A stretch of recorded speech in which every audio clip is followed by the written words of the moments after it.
Three idiots film की सफलता के बाद अचानक ही भारत के और बाहर के पर्यटकों का लेह को लेकर आकर्षण एक नए स्तर पर पहुंच गया। लेह में पर्यटकों की बाढ़ आ गई। 2018 में जब मैं यहाँ पर पहुंचा तो पहली बार पहुंचने के बाद मैंने यही देखा कि क्या ये जो हमारे खूबसूरत वादियाँ हैं, पहाड़ हैं, यहाँ पर पर्यटक आते हैं और छुट्टियाँ बिताने आते हैं, अपने अच्छे दिनों की मेमोरीज क्रिएट करने आते हैं। ये वादियाँ, ये पहाड़, ये हमारे प्रिस्टीन प्लेसेस कैसे इसकी कीमत चुकाते हैं। तो इसकी कीमत चुकाते हैं। इस जगह का नाम है बॉम्ब-गार्ड।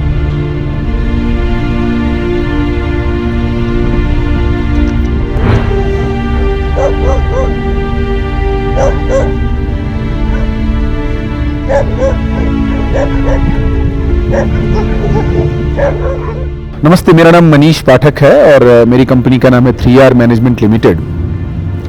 प्रकृति से मेरा जुड़ाव सदैव से रहा। आईटी क्षेत्र में काम करता था और एक दिन ऐसा आया, 10 से 1 साल काम करने के बाद मैंने डिसाइड करा कि नहीं, अब जो मेरे पैशन का सब्जेक्ट है पर्यावरण, उसमें काम करना है। तो हमने आईटी की नौकरी छोड़ी और पर्यावरण क्षेत्र में काम करने का सोचा।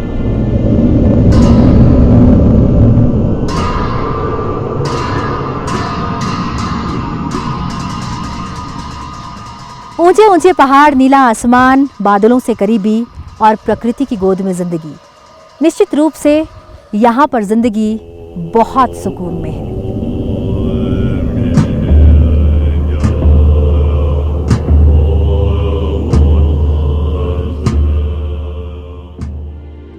लद्दाख, सबसे ऊंचा हिमालयन डेजर्ट, घूमने के शौकीन लोगों के लिए एक फेवरेट डेस्टिनेशन और तनाव से राहत और प्रकृति की गोद में आ रही इस जगह की कुल आबादी से लगभग 2 गुने टूरिस्ट, जो यहाँ बिताए सुकून के पलों के बदले में इस प्रदेश को रिटर्न गिफ्ट के तौर पर देकर जा रहे थे कचरे का ढेर जो बढ़ता ही जा रहा था।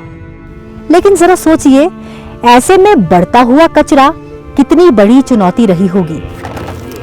एक ही जगह था, जितना भी गार्बेज था वही जाके म्युनिसिपल कमेटी वहाँ पे डंप करता था, क्योंकि और कोई अलग से हमारा या सॉलिड वेस्ट मैनेजमेंट प्लांट कुछ भी नहीं था, तो वहीं पे डंप होता था। फिर कभी एक्सीडेंट हो जाता था, आग लग जाता था, फिर वहाँ पे स्ट्रे डॉग्स का भी काफ़ी होता है। तो शुरू करने के लिए हमें कॉन्टिफिकेशन करना जरूरी था। ऐसे में एक कदम प्रकृति की ओर बढ़ाया गया और इस कचरे के निपटान हेतु यहाँ पर बनाया गया सॉलिड वेस्ट मैनेजमेंट प्रोजेक्ट एक बहुत ही अच्छा प्रयास है। 2018 में हमें जानकारी मिली कि लद्दाख में प्रशासन और वहाँ का नगरीय निकाय वेस्ट मैनेजमेंट के क्षेत्र में कुछ अच्छा करने का एक प्रयास कर रहा है। जुले म्युनिसिपल कमेटी ले शहर को साफ और स्वच्छ रखने का प्रयास करती आ रही है और हमारे इस काम में हमारा साथ देकर कूड़ों को कूड़ेदान में डालने के लिए आप सभी का धन्यवाद।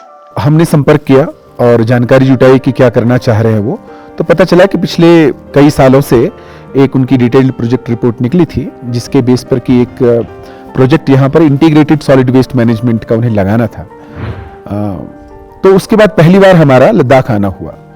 लेह में आने के बाद सबसे पहले, जैसे एक आम कोई भी भारतीय या कोई भी व्यक्ति, मनुष्य लेह की धरती पर आता है तो कहता है, वाह, प्रकृति की गोद में क्या मजा आ गया।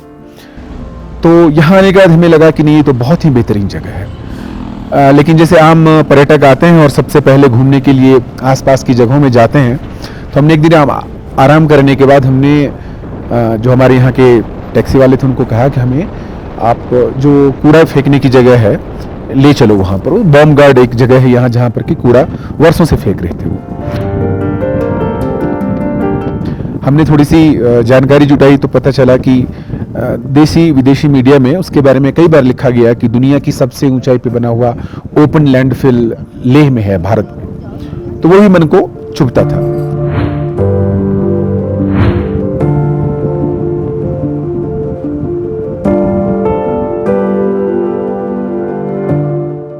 जो खूबसूरती हम देखते हैं, जो प्रकृति हमें सुकून देती है, जो अपने आंचल में समेट लेती है, और हम अपने सारे जिसको कहते हैं कि स्ट्रेसफुल लाइफ छोड़कर यहाँ आते हैं और स्ट्रेस फ्री होकर चले जाते हैं, लेकिन साथ में छोड़ जाते हैं अपना बहुत सारा कचरा और कूड़ा।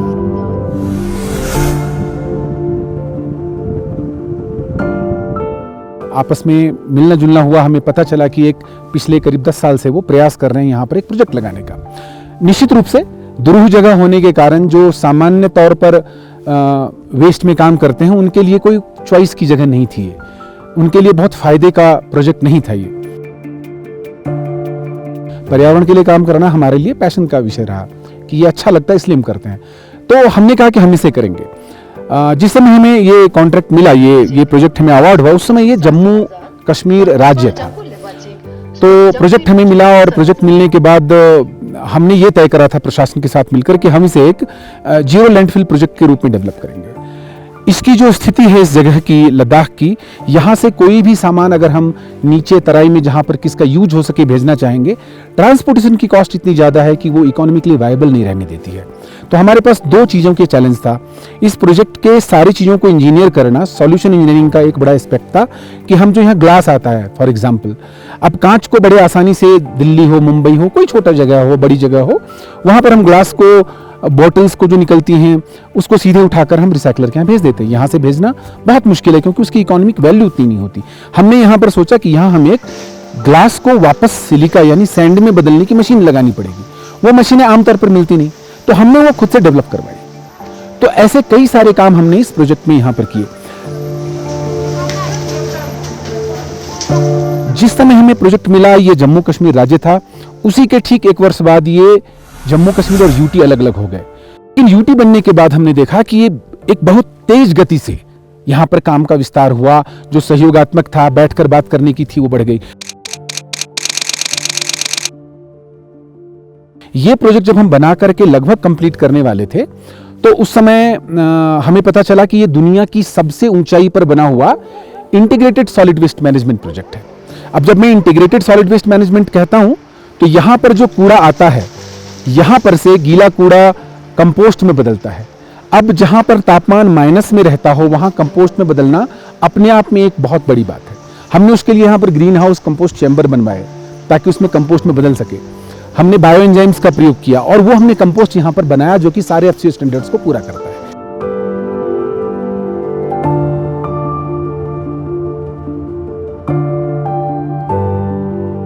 बॉम्ब गार्ड में हमारे 2 इश्यूज थे। एक तो जैसे हर जगह सारे भारत के शहरों में लेगेसी वेस्ट साइट्स होती हैं और तो वो हमारा बहुत बड़ा वहाँ ढेर लगा हुआ था। तो उसका रिमीडिएशन जो है बायो माइनिंग के थ्रू ऑलमोस्ट हमारा इस सीज़न में ख़त्म हो जाएगा। उसके बाद हमें उसका जो RDF निकलेगा बायो माइन होके, उसको we have to tackle it. उसके ऊपर सब पे हमारा काम चल रहा है। दूसरा जो हमारा सॉलिड वेस्ट मैनेजमेंट प्लान है, लद्दाख में, लेह में सारा हमारा जो वेट और ड्राई वेस्ट है सेग्रीगेट होके जाता है and then it is processed over there. हमारा जो रिड्यूस रिसाइकल वाली जो फिलॉसफी है, उसको हम 3 आवर्स वाली फिलॉसफी हम उसको पूरा फॉलो कर रहे हैं। यहाँ का मेन टारगेट है कि जीरो वेस्ट पहाड़ बने, यहाँ कहीं पर डंपिंग नहीं हो तो उसके हिसाब से रिसाइकिल का थॉट आया एंड कहीं कहीं और भी जगह पे रिसाइकिल प्लांट लगाया, but it is highest point जहाँ रिसाइकिल वेस्ट मैनेजमेंट का प्लांट लगा है।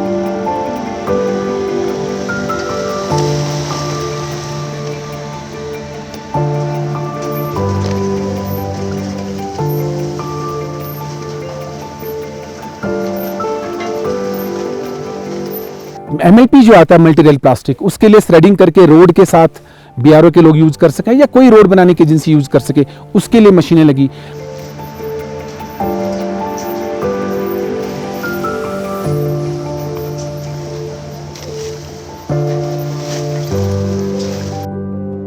गत्ते आते हैं जो बिकने चले जाते हैं रिसाइकलर्स के पास ताकि उसका वापस से सर्कुलर इकोनॉमी में आ जाए। प्लास्टिक का, टिन की ऐसी व्यवस्था है।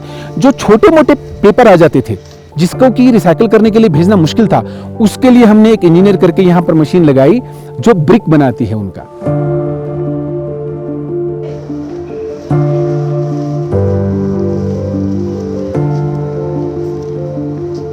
आपने एक बड़ा मशहूर प्रोजेक्ट सुना होगा कि जो कागज के ब्रिक बनते हैं वो अगर अपनी घर के दीवारों के बीच में डालें तो तापमान में लगभग 4 से 8 डिग्री सेल्सियस का फर्क पड़ जाता है। ये एक तरह से इंसुलेशन का काम करते हैं। तो वो ब्रिक यहाँ पर बनने की मशीन लगाई।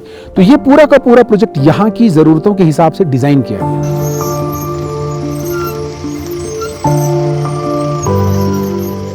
यहाँ जो वेस्ट आते हैं हम यहाँ सेग्रीगेशन करते हैं।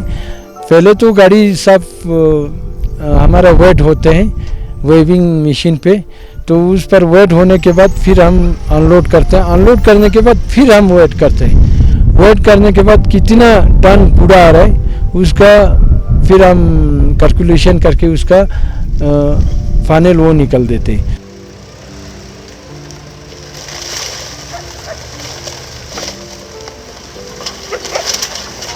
गाड़ी सब जाने के बाद जो है वेट वेस्ट जो है हम यहाँ कंपोस्ट बनाते हैं। तो ड्राई वेस्ट जो है हम सेग्रीगेशन करके इसका जो भी है आइटम निकलता है, जैसे MLP हो गया, मल्टी लेयर पॉलीथीन, HDP हो गया, और आपका क्लॉथ हो गया, ये पैड बोतल हो गया या सैनिटाइज़र, जो भी है हमारे पास कई प्रकार की आइटम निकलते हैं। इसको फिर इसके बाद हमने सेग्रीगेशन करने के बाद हमारे पास बेलिंग मशीन 2 है, तो उनमें अलग अलग हम बंडल बनाते हैं।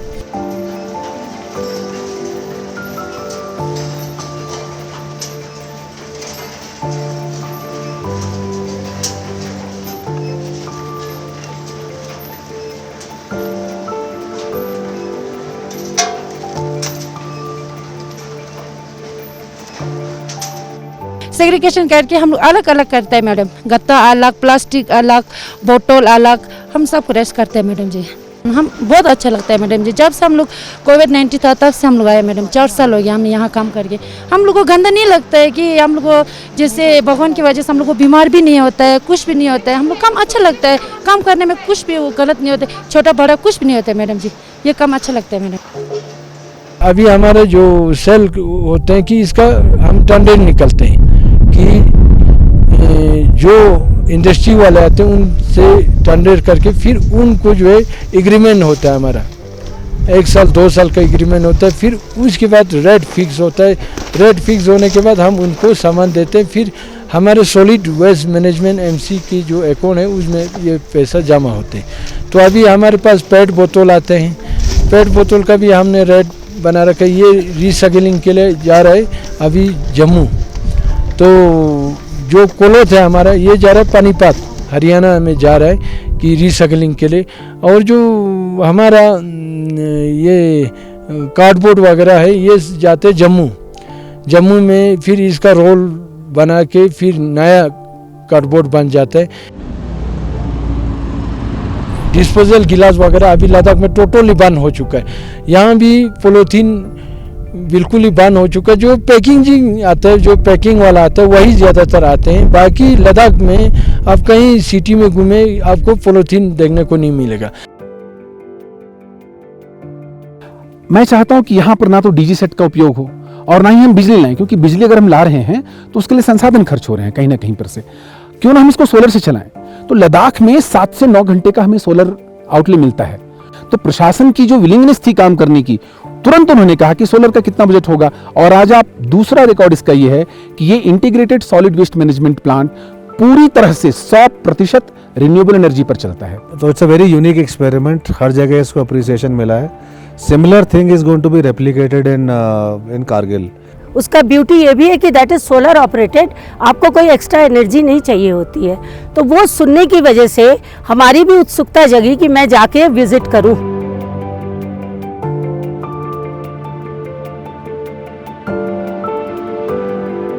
ये काम करने के दौरान जो हमने सीखा और जो हमने देखा कि अगर आप काम करते हैं, जिन अधिकारियों को हम कहते हैं कि बड़ी मुश्किल आती है, वो कितना ज्यादा काम करना चाहते हैं। लद्दाख यूटी है और लेह में छोटी सी जगह है, तो यहां पर एक बात थी कि किसी भी डिसीजन को लेने में बहुत बड़ा एक जो फाइल की प्रक्रिया घूमने की होती है वो नहीं होती है।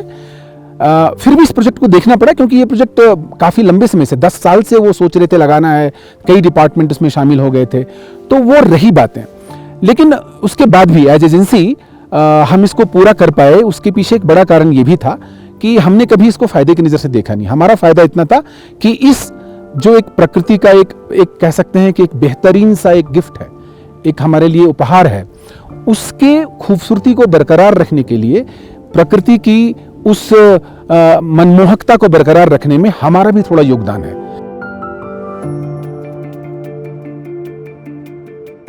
हम कहीं भी रहे हैं, जब कोई लद्दाख की अपनी तस्वीर फेसबुक पर या डाले और सेल्फी डाल करके कहे कि वाह व्हाट ए ब्यूटीफुल प्लेस, तो हमारे चेहरे पर भी स्माइल आए कि इस ब्यूटीफुल प्लेस को बनाने में, ब्यूटीफुल रखने में हमारा भी थोड़ा, इसी कारण से सारी टीम ने काम करा। ऐसे लोग जिन्होंने ठंड में रहने की आदत नहीं थी, पूरे समय यहाँ रहे, बीमार पड़े, हॉस्पिटल गए।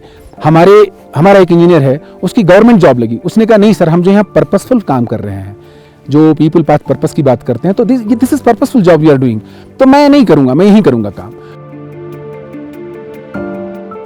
बनाने के बाद 1 साल चलाना भी हमारे स्कोप में था, और उसके बीच में हमें म्यूनिसिपल के स्टाफ को, लेह म्यूनिसिपल के स्टाफ को ट्रेन करना था, तो वो काम हमने बखूबी करा। हमने इसको चलाया, उनको ट्रेन करा कि कैसे चीज़ों को सेग्रीगेट करते हैं, कैसे चीज़ों को कंपोस्ट बनाते हैं, मशीनों की मेंटेनेंस कैसे करते हैं, तो वो हम करने में सक्षम रहे। क्योंकि आज इस प्रोजेक्ट के हमारे हैंडओवर करने के लगभग 4 साल बाद भी ये प्रोजेक्ट अच्छे से चल रहा है, लोग इसकी तारीफ कर रहे हैं, तो हमें लगता है कहीं ना कहीं हमने बड़ा न्याय करा। और यही कारण है कि अब लद्दाख का प्रशासन इसी तरह के प्रोजेक्ट बाकी जगहों पर भी करने के लिए बहुत ही उत्सुक है, और उनके प्रयास जारी हैं। एक ऐसा ही प्रोजेक्ट अभी कारगिल में हो रहा है, और खुशकिस्मती है हमारी कि वो प्रोजेक्ट भी करने के लिए हमें ही कहा गया है, तो हम वो काम कर रहे हैं। तो ये इस प्रोजेक्ट की बेसिकली खासियत है। स्वच्छता का जो संबंध अपना सीधा सीधा हमारी सेवा से है, एक छोटी सी बात बताऊंगा। भारत के अंदर में जो सॉलिड वेस्ट मैनेजमेंट की बात सबसे पहले सामने आई थी, सूरत प्लेग के बाद आई थी। सूरत प्लेग जब आया, तब कहीं ना कहीं पर से लोगों को ये लगा कि नहीं, इस प्लेग के कारण इतने लोग मारे गए, स्वास्थ्य सेवाओं पर इतना ज़्यादा खर्च हो रहा है, और स्वास्थ्य सेवाओं पर खर्च सीधा नहीं होता, जो जीडीपी में आपकी गिरावट आती है, क्योंकि उतने वर्किंग आवर्स लोगों के खराब होते हैं, सिर्फ एक व्यक्ति के नहीं, केयर टेकर्स के, पूरा सिस्टम खराब होता है। तो इन सब के लिए, इसलिए म्यूनिसिपल में आप देखेंगे स्वच्छता का काम हमेशा से स्वास्थ्य विभाग को दिया जाता है। हम जिन जगहों पर जाकर काम करते हैं, हम अमूमन एक संस्था की तरह से कभी वो काम नहीं करते कि कूड़ा यहाँ से उठाया वहाँ फेंक दिया। हमारे लिए वो ट्रांसपोर्टेशन होता है, मैनेजमेंट नहीं होता। तो हमने तय कर रखा है कि हम तो वेस्ट मैनेजमेंट करेंगे, वेस्ट का कुछ बनाएंगे, उससे कुछ चीजें निकालेंगे।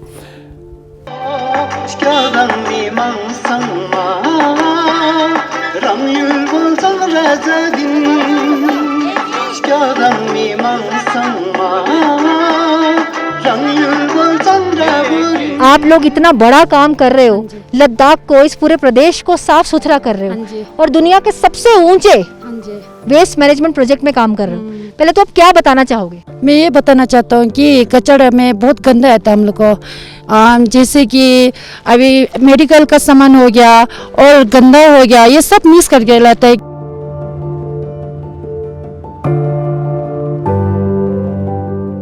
जब मैंने उनको देखा, उसी में पेपर है, उसी में प्लास्टिक है, उसी में रैपर है, उसी में कपड़ा है, सब तरह का गंदा वो अलग कर रही हैं, तो इट वाज वेरी डिफिकल्ट। और पता चला कि 2 बकेट ले जाते हैं वो लोग, एक वेट वेस्ट की और एक ड्राई वेस्ट की।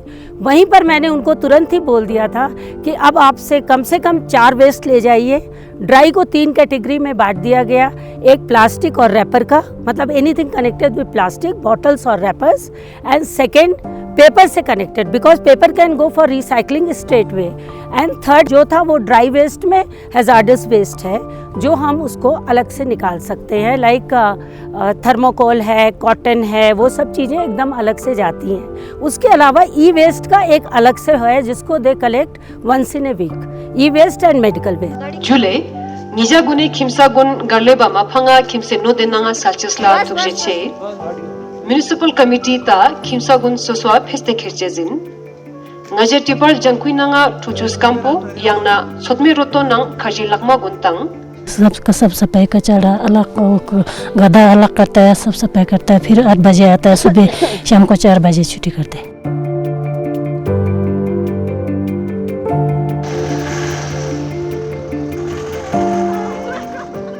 तो देखा आपने कैसे ये महिलाएं इस जज्बे और जुनून के साथ स्वच्छता अभियान को छेड़े हुए हैं।